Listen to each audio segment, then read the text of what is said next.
ప్రజా సమస్యలపై ప్రశ్నిస్తే కేసులతో వేధిస్తారా?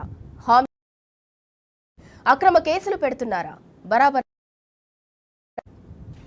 సింగరేణి కుంభకోణం బయట పెట్టినందుకే కేటీఆర్ హరీష్ పై పగబట్టారా?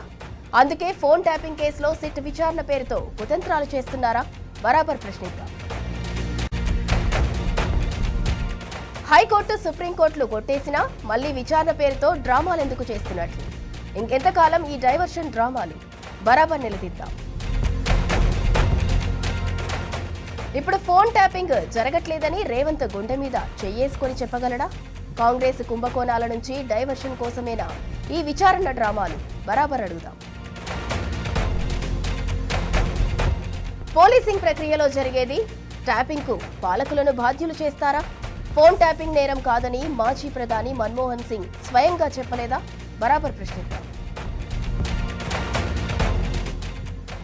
ప్రజాస్వామ్యాన్ని రేవంత్ రెడ్డి పగస్వామ్యంగా మార్చేశాడు. ప్రశ్నించే వారిపై ప్రతీకారేచ్ఛతో రగిలిపోతున్నాడు. బీఆర్ఎస్ నేతలను అక్రమ కేసుల్లో ఇరికించేందుకు విఫల యత్నాలకు పాల్పడుతున్నాడు. జనం చీకొడుతున్నందుకు బీఆర్ఎస్ పై బురద చల్లేందుకు కుటిలమైన కుతంత్రాలు అమలు చేస్తున్నాడు. తన అక్రమాలు కుంభకోణాలు బయటపెడుతున్నందుకు కేటీఆర్ హరీష్ రావులను లక్ష్యంగా చేసుకున్నాడు. ఒకవైపు మున్సిపల్ ఎన్నికల్లో ఓటమి భయం వెంటాడుతుంటే రేవంత్ సర్కార్ కక్ష సాధింపు చర్యలను ముమ్మరం చేసింది. బామ్మర్తి కోసం రేవంత్ చేసిన బొగ్గు కుంభకోణాన్ని బట్టబయలు చేసేందుకు ఆక్రోశంతో ఫోన్ ట్యాపింగ్ కేసును మరోసారి తెర మీదకు తెచ్చాడు. మొన్న హరీష్ రావు విచారణ పేరుతో అబాసుపాలైన రేవంత్ సర్కార్ ఇవాళ కేటీఆర్ను టార్గెట్ చేసింది. నేరమే లేని ఫోన్ ట్యాపింగ్ అంశంలో కేవలం రాజకీయ కక్షతో కేటీఆర్ను సిట్ విచారణ చేసింది. దాదాపు 7.5 గంటల పాటు కేటీఆర్ను విచారించింది.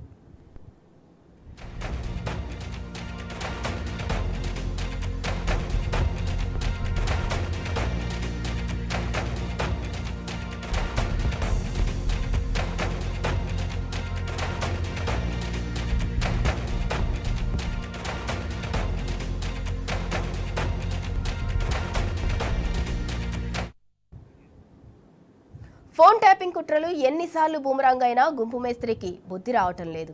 ఈ అంశంపై గతంలో ఏర్పాటు చేసిన సిట్ అసలు ఫోన్ ట్యాపింగ్ జరగలేదని తేల్చింది. సెలబ్రిటీల ఫోన్ ట్యాపింగ్ అంతా వట్టి ట్రాష్ అని స్వయంగా పోలీసులే చెప్పారు. కానీ ప్రజాభద్రత కోసం పోలీసింగ్ ప్రక్రియలో భాగమైన ఫోన్ ట్యాపింగ్ను రేవంత్ సర్కార్ మూర్ఖత్వంతో బజార్లో పెట్టాడు. ప్రజల రక్షణ కోసం పోలీసు యంత్రాంగం చేసే ట్యాపింగ్కు పాలకులను బాధ్యులు చేస్తూ రాజకీయ కక్ష సాధింపు చర్యలు అమలు చేస్తున్నాడు. దేశంలో నెహ్రూ కాలం నుంచి గూఢాచార వ్యవస్థలో ఫోన్ ట్యాపింగ్ అనేది ఒక భాగం. ఫోన్ ట్యాపింగ్ అనేది నేరమే కాదని గతంలోనే మాజీ ప్రధాని మన్మోహన్ సింగ్ సెలవిచ్చాడు. గతంలో స్వయంగా సీఎం రేవంత్ రెడ్డి సైతం ట్యాపింగ్ తప్పు కాదని చెప్పాడు. కక్ష సాధింపు చర్యల్లో భాగంగా ఫోన్ ట్యాపింగ్లో బీఆర్ఎస్ నేతలను టార్గెట్ చేశాడు రేవంత్ రెడ్డి.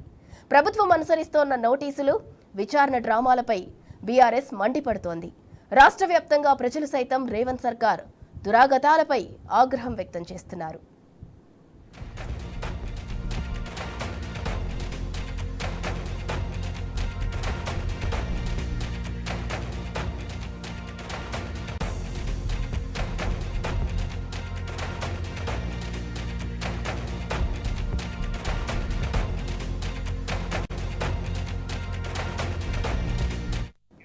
రేవంత్ రెడ్డి ఇంకెన్ని విచారణల పేరుతో అధికారాన్ని దుర్వినియోగం చేసినా ప్రజల తరపున కొట్లాడుతూనే ఉంటామని బీఆర్ఎస్ వర్కింగ్ ప్రెసిడెంట్ కేటీఆర్ స్పష్టం చేశారు.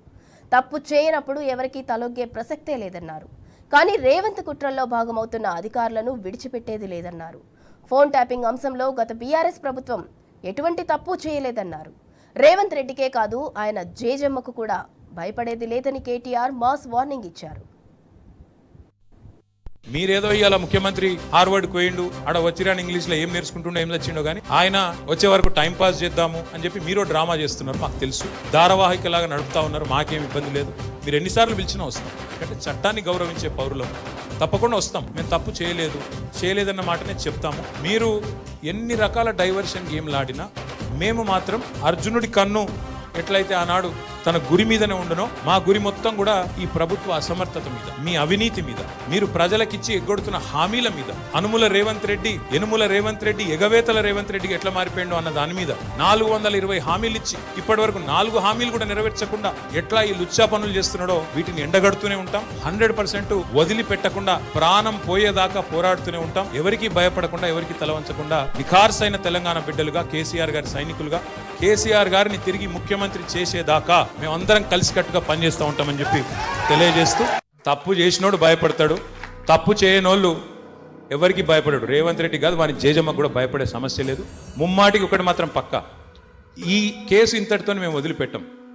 నా క్యారెక్టర్ అసాసినేషన్కి బాధ్యులైన రేవంత్ రెడ్డిని, ఆయన తొత్తులుగా పనిచేస్తున్న పోలీసులు కొంతమంది, అందరినీ కాదు, కొంతమంది పోలీసులు ఎవరైతే ఉన్నారో ఆయన తొత్తులుగా, ఆయన అడుగులకు మడుగులతో పనిచేస్తున్నారో వాళ్ళని నేను కూడా వదిలిపెట్టాను. ఎందుకు వదిలిపెట్టను? ఎందుకంటే నా వ్యక్తిత్వం హననం చేస్తూ ఉన్నారు. లేని లింకులు అంటగట్టి, లేని రంకులు అంటగట్టి, నాకు ఇష్టం ఉన్నట్టు ఎవరెవరో యాక్టర్లకు లింకులు పెట్టి చిల్లర రాజకీయం ఏదైతే చేస్తున్నారో ఈ విషయంలో నేను మాత్రం వదిలిపెట్టను.